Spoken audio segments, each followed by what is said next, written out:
इससे हमारे खेत की थ्रिप्स मैं कहता हूँ इस पूरे सीजन के लिए गायब हो जाएगी। लेकिन यहाँ एक मैं विशेष बात बताता हूँ। किसान साथियों नमस्कार। फार्म एंड फार्मिंग 2020 के इस चैनल में मैं आपका साथी विष्णु आज नरमे की फसल में थ्रिप्स के प्रकोप के बचाव का विषय लेकर उपस्थित हुआ हूँ। किसान साथियों, इस बार हमारे नरमे की फसल में थ्रिप्स का प्रकोप किन्हीं किन्हीं खेतों में आर्थिक अवस्था से ऊपर मिला है। एक ऐसी अवस्था जो हमें आर्थिक नुकसान पहुंचा दे। इसलिए किसान साथियों, यदि ऐसे खेतों में, जिन खेतों में हरा तेला और थ्रिप्स दोनों का प्रकोप ज़्यादा है, तो सबसे पहले हमें थ्रिप्स को काबू करने के लिए 3 प्रकार के मॉलिक्यूलों में, 3 प्रकार की दवाइयों में से कोई एक दवाई का प्रयोग करना है। सबसे पहले यदि हमें परफोनोफॉस दवा मिल जाए तो वो हमें आर्थिक रूप से कुछ ठीक रहेगी। परफोनोफॉस की थोड़ी एक कमी है। परफोनोफॉस से हमारे फसल को थोड़ा सा पकाव की अवस्था की ओर ले जाती है। इसलिए ऐसे किसान भाई जिनकी फसल अभी पछेती अवस्था में है, वो इसका प्रयोग करते समय अपने क्षेत्र के कृषि विकास अधिकारी से सलाह अवश्य लें। इसके अतिरिक्त इस थ्रिप्स को काबू करने के लिए दूसरा मॉलिक्यूल्स हमारे बाज़ार में उपलब्ध है, प्रोक्लेम। प्रोक्लेम के उपयोग करने से हमारे खेत में थ्रिप्स अगले 15 से 20 दिनों तक नहीं मिलेगी। लेकिन हमने अपने थोड़े अनुभव, क्षेत्र के अनुभव से देखा है कि जिन खेतों में प्रोक्लेम का प्रयोग किया जाता है वो सिर्फ एक सामान्य पौधे खड़े रहते हैं, उनमें कोई थ्रिप्स की ख़त्म करने के अलावा कोई बदलाव नहीं आता है। अब मैं एक अगले मॉलिक्यूल्स की बात करता हूँ, वो है डेलीगेट या टाटा का समिट।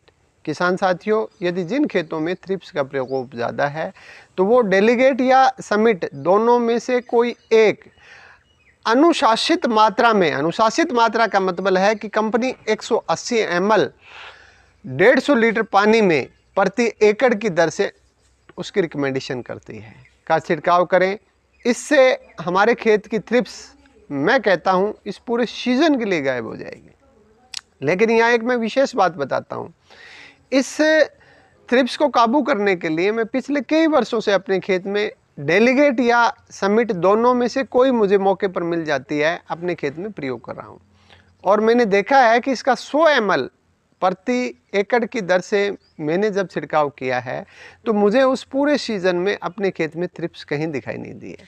इसके अतिरिक्त समिट और डेलीगेट्स का जो टेक्निक है उससे हमारा नरमा अगले बहुत दिनों तक हरा भरा बड़ा अच्छा, जिसको हम अपनी भाषा में कहते हैं, उसको कच्चापन लिए जो है वो पौधा खड़ा रहता है। इसलिए किसान साथियों, जिन खेतों में हरा तेला और थ्रिप्स का प्रयोग ज़्यादा है वो इन ऊपर बताए गए किसी एक दवाई का छिड़काव करें। उससे अगले 3 दिन के बाद हमें उस खेत में ओशन 80 ग्राम, जो हमारे भारत की कंपनी है उसका है 80 ग्राम प्रति एकड़, या सिम्बोला, दोनों में से कोई एक 80 ग्राम प्रति एकड़ की डोज से 150 से 125 लीटर 200 लीटर वो आपके खेत की स्थिति को देखकर आप छिड़काव करें। इससे आपके खेत में इन दोनों बीमारियों से मैं पूर्ण विश्वास के साथ आपको कहता हूं कि इस अगस्त महीने में, शायद अगस्त के अंतिम दिनों तक, 27, 28, 29 अगस्त तक आपका खेत बिल्कुल इन दोनों रोगों से मुक्त रहेगा। और यहाँ एक विशेष बात मैं बताता हूँ, जिन खेतों में थ्रिप्स और हरा तेला ज़्यादा है उस खेत में सफ़ेद मक्खी का प्रकोप तुलनात्मक रूप से कम है।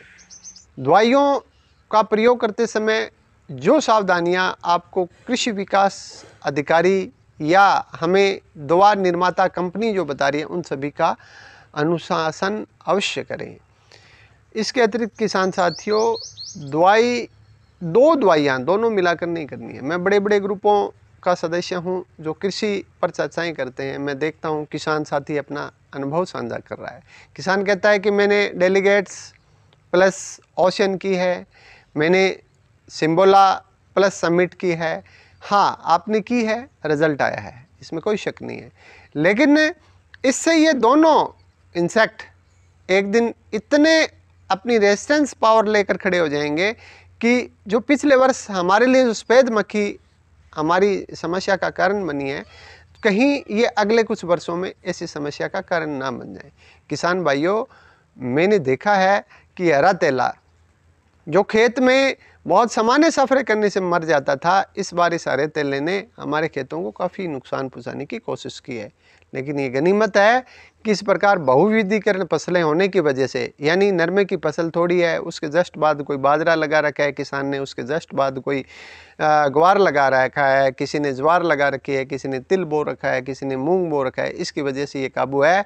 यदि एक फसल होती नरमे की तो निश्चित रूप से ये कितना बड़ा नुकसान पहुंचाता, इसकी हम सोच नहीं सकते थे। इसलिए किसान साथियों, मेरा आपसे अनुरोध है कि आप अपने खेत में स्प्रे करते समय किसी भी चीज़ की स्प्रे करें। आप अपने खेत में आप पोटाशियम नाइट्रेट कर रहे हैं, आप अपने खेत में मल्टी न्यूट्रेंट कर रहे हैं, तो अकेला करें।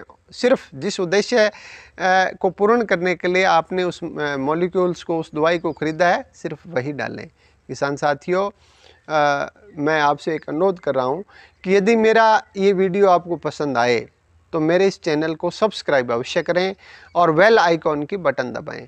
इसके अतिरिक्त ये वीडियो आपको उपयोगी लगे तो अपने गांव के कृषि ग्रुपों में, अपने गांव के साथियों से, अपने किसान साथियों से इस वीडियो को साझा अवश्य करें। इन्हीं शब्दों के साथ जय हिंद, जय किसान, जय भारत।